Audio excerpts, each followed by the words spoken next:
Explain that basic idea of ownership for people that might not quite put it together that stocks really are owning that company. So I actually got that term from Warren Buffett in one of his meetings. I want to say it was the 1995 shareholder meeting, and he said that owning a stock is owning a percentage of a great business. And so once I understood that concept, I understood that the key to wealth is through ownership. Like that was one of the things that made it click, because I studied the wealthy people. Like I studied them. And I was like, damn. Even when you go back to Black Wall Street, O.W. Gurley, the reason why he has the 40 acres and those acreages, one of the things he did was he said, I'm going to sell these pieces to my people so they can have ownership. I was like, damn. When you study Reginald White, one of the first black men to make $1 billion on Wall Street, it was about, he wanted it to have ownership. So I said, the key to building wealth is not how much you can work. You can't work your way to wealth. You gotta invest your way there. And all wealthy people, black, white, Asian, Chinese, they own a whole bunch of shit. You gotta invest your way there. And all wealthy people, black, white, Asian, Chinese, they own a whole bunch of shit. The people who aren't wealthy is because they don't own nothing. You only have your money sitting in cash. If your money is just sitting in cash, realistically, you're becoming poorer every day.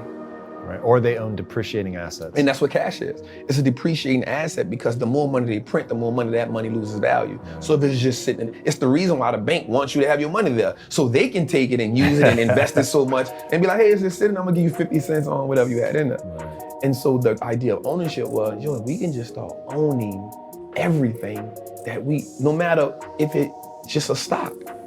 Like that's powerful, because if you can start owning the businesses that you now consume every day, you turn a one-time transaction to a lifetime of profit.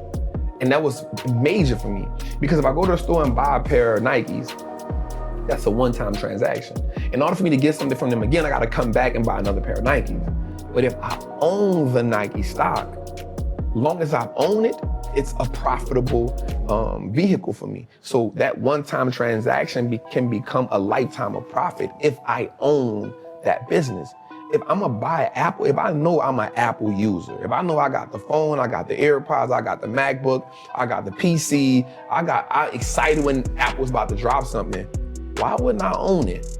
As much of it as I can, right? Like if I understand that concept, if I know America has one of the biggest trash problems in the world, right? So if I know that waste management is a company that's gonna be here forever because we aren't gonna stop throwing things away, why don't I own that company?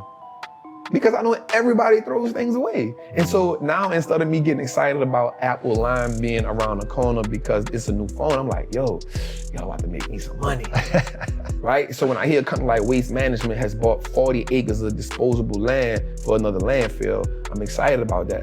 And another great thing about the stock market is, for me, it now makes me pay attention to the world. And so now I understand what's going on in the world. I started learning business cycles, market cycles. You know what I'm saying? Like, because now I can understand, this is okay. Things are going out of business. Okay, we're in this cycle. Okay, people are hiring. Okay, we're in expansion cycle.